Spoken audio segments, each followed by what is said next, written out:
Hey guys, so we are starting with cutouts today. A couple things that you need to do to get set up. You should have the instructions pulled up. This is found on Google Classroom, so you want these in front of you. And then you also need to go ahead and open up this folder, and you're going to download these photos. So I'm going to go ahead and click on those and get them downloaded real quick. So those are getting downloaded to my computer. I'm going to go ahead and open up Photoshop. So that's ready to go once my photos have downloaded. And then let's see.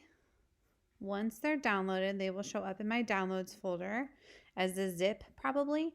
You're going to need to unzip it. So if you double click, it'll unzip. And then you can see here are my 3 photos. I'm going to go ahead and drag this folder onto my desktop. I'll just go ahead and rename it Cutouts. If you're like me, your desktop can get crazy busy. I literally just throw all of my desktop files into this folder. It's really helpful if you're naming your folders for these assignments. So that'll just help you keep track. So we've got cutouts going. I'm going to go to Photoshop, and I'm going to open up that first photo called Kaya.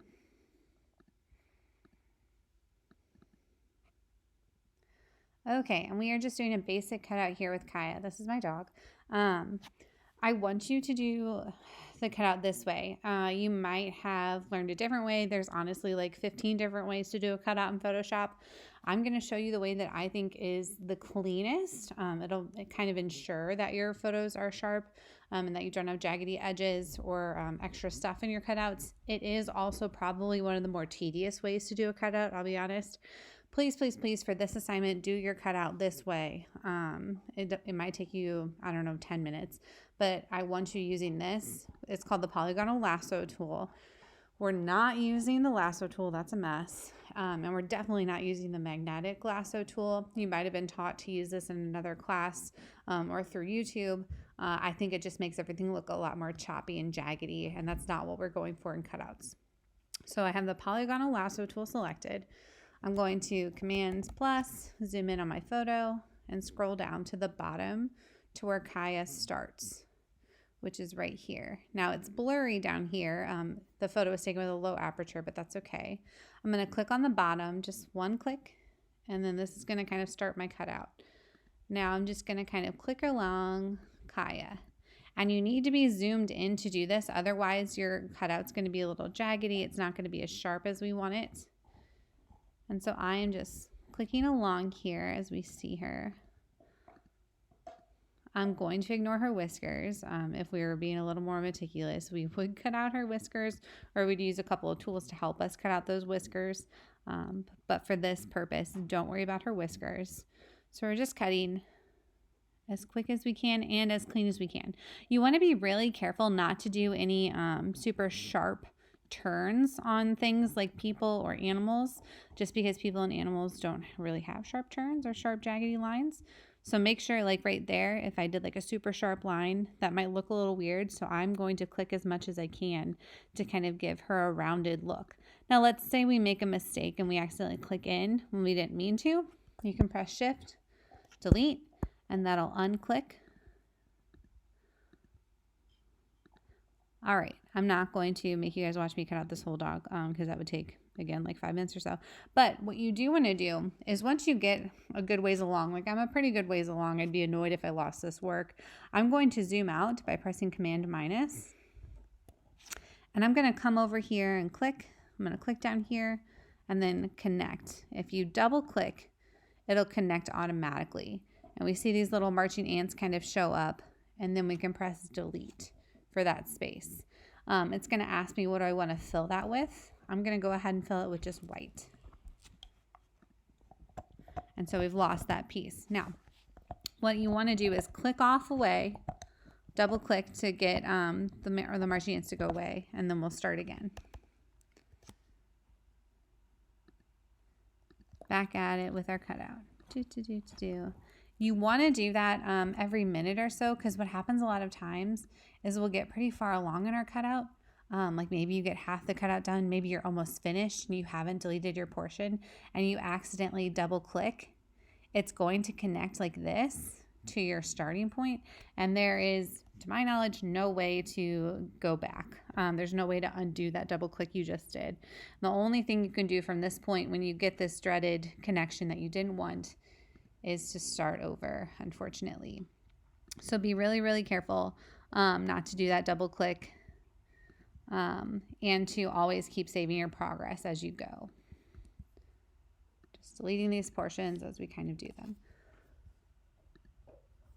And again, I don't want you guys to have to sit here and watch me cut out Kaya for a couple minutes. So I'm going to pause the video real quick and I'll see you in a second when she's fully cut out. Okay, so I have Kaya fully cut out. Now I want to delete the background entirely. So right now the background is white. I want it to be transparent.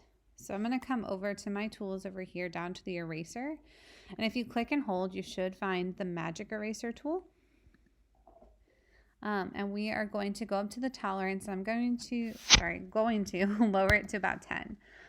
What that means is anywhere I click, it's going to erase the background. Now, if you look right here, I had it at 10 and it did erase the collar a little bit. So I don't want that. So I'm actually going to lower the tolerance. Let's try 2.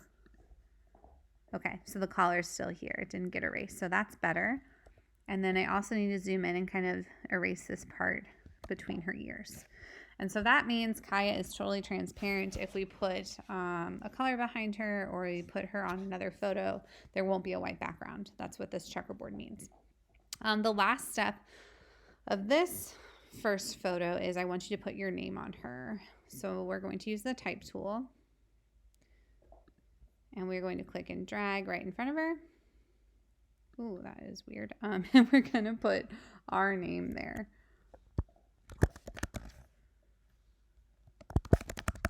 And whatever font you want to do, whatever color, it doesn't matter to me. Just go ahead and get your name. I'm sorry, my Photoshop's being a little janky. My computer's running slow. Okay, there. So we've got the name on there. Now, if you go over, you guys might not have this bar. So if you don't, go to Windows, Layers. And we can see our first dabble with the layer tool that we have here. Our background layer, our first layer is Kaya. And this is how we can turn on or turn off that layer. And then our next layer, anytime we type text, it's going to be a separate layer. And this is how we turn off or turn on that layer. Okay, so this is the first one. We're going to go ahead and save it. And I recommend in your cutout folder that you just make a new folder called Turn In, so you have them all in one place. It's saved as a PSD already, a Photoshop document, so that's good. I want you to put your name at the beginning and put that in your Turn In folder, PSD, all good. Okay, sorry, Kaya's literally eating a bone next to me. Okay, so next step, let's go back to our Google Doc. And next we are doing the woods photo. Basically what we're trying to do is add Kaya into our woods photo. So we're going to go back to Photoshop. And we're going to open up that woods photo.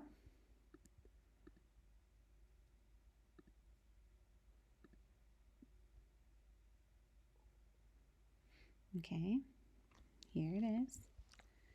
And there's a couple ways to do this, but we're going to do it this way. We're going to go to File, Place Linked. And we're going to go to our Turn In, and we're going to find our cutout of Kaya.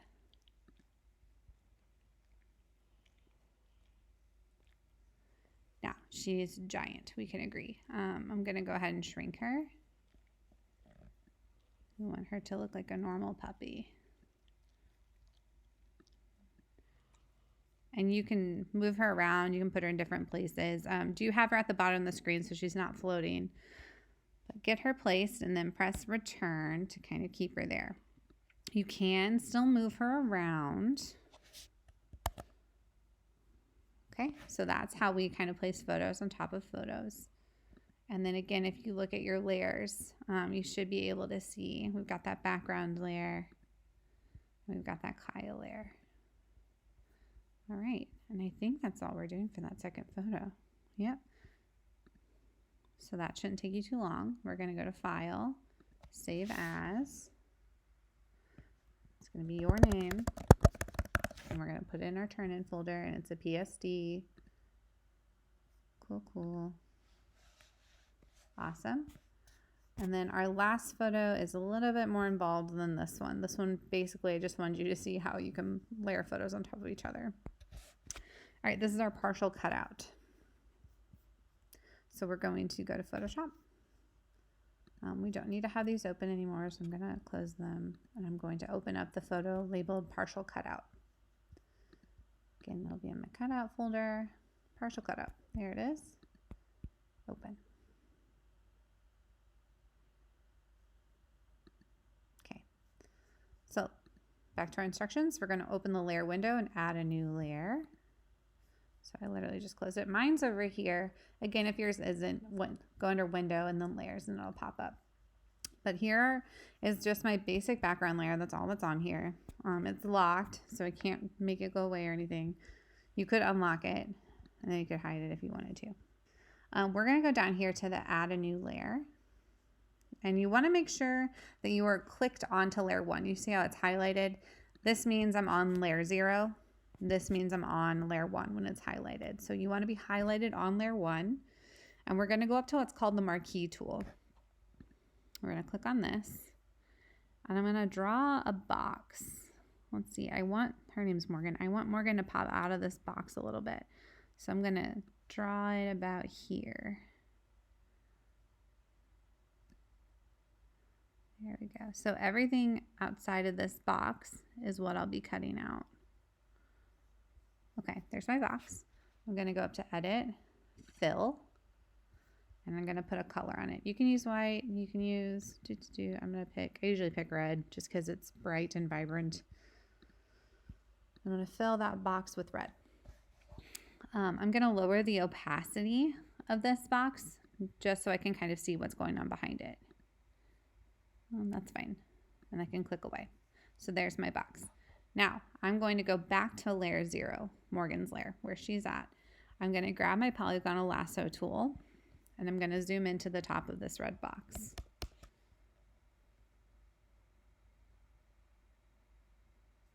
Sorry, your Photoshop's probably a lot faster than mine. Okay, now I clicked at the top of this box. I'm going to hold Shift, and that's going to give me a straight line all the way into where her hat starts. And I'm going to click right here where her hat starts. And now I'm going to start cutting around her hat. Unfortunately, Morgan is wearing a pom-pom hat. My apologies to all of you. But we're going to click around her pom-pom hat. You're going to do a better job than me because I'm trying to speed this up a little. You are not going to give it those giant jaggedy spikes. Take your time. Make this look natural. Anyways. Okay. Pom-pom hat. There we go. And we're just going to click around. Again, you're taking your time. You're doing a better job than Mrs. Kirksey because she's just doing a quick tutorial on how this works. Especially if you guys decide to join the newspaper or the yearbook. We do a lot of partial cutouts, a lot of cutouts. So getting them to look clean and professional is really, really important. That's kind of why we're practicing this skill. Right around her sunglasses. And then I've reached my red box again. So I'm going to click on the start of that red box. I'm going to scroll down to where it ends. And I'm going to hold Shift to keep it perfectly straight. And now I'm clicking on her hand. And it's okay if your box doesn't line up exactly where I had mine. You just want to make sure that you are cutting out stuff on the left side of her and that you're also getting her hand. That's kind of the important part. And again, you might want to zoom in a little bit more than I'm zoomed in here. When I'm doing cutouts, I try and get as close as I can without it being just, ridiculous, just because I want to make sure they're as clean as possible. And then she's got this nice straight shirt, which I appreciate. And we're back to the box. So I'm going to go ahead and zoom out. I'm going to hold Shift. And then I'm going to go back to connect to the box. So right now, what I have selected is everything inside the box. So if I were to press delete, oh, I left her shoe out, didn't I? Don't leave her shoe out. That's a mistake. I should have cut out her shoe. Right now, if I press delete, I will delete everything inside the box, right? And that's not what I want. I want Morgan and everything else to be gone. So I'm going to go up to select inverse, and I'm going to delete the background to where I'm left with Morgan in this red box. Oh, go away. All right, and then I can turn off this red box. And then I see Morgan kind of popping out of her background, which is cool.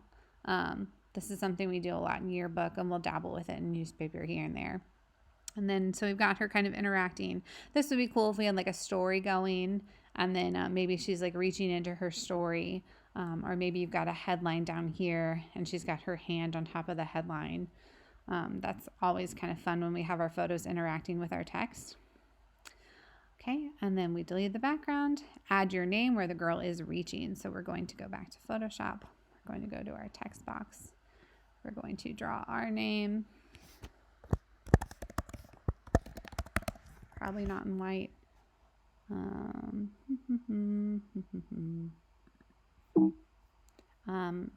I want to pull, it's kind of boring. There are not a lot of fun colors in here. No. I guess we'll go yellow.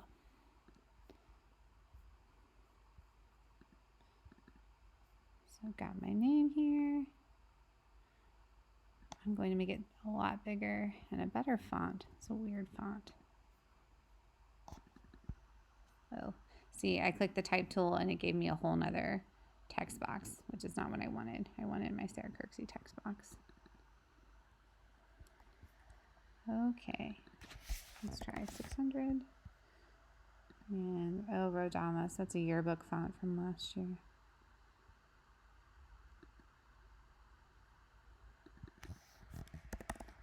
You'll notice as you start to work with Photoshop, that it is not the most user-friendly when it comes to text. In fact, most times when we are adding text to photos or manipulating text with photos, we'll do it with InDesign. Basically, I just want to show you guys one more thing. If we want Morgan's hand to kind of go over on top of my name, we just have to drag Morgan to be on top of that layer. Do you see that? I'm going to go ahead and add just a white background layer so you guys can see. We've got this layer. I'm going to fill it with white so that we can see a little better. And we're going to drag it to the bottom. There we go. And again, anytime you want to edit a layer, it's easiest if you click on that layer over here first, and then you'll be able to manipulate it.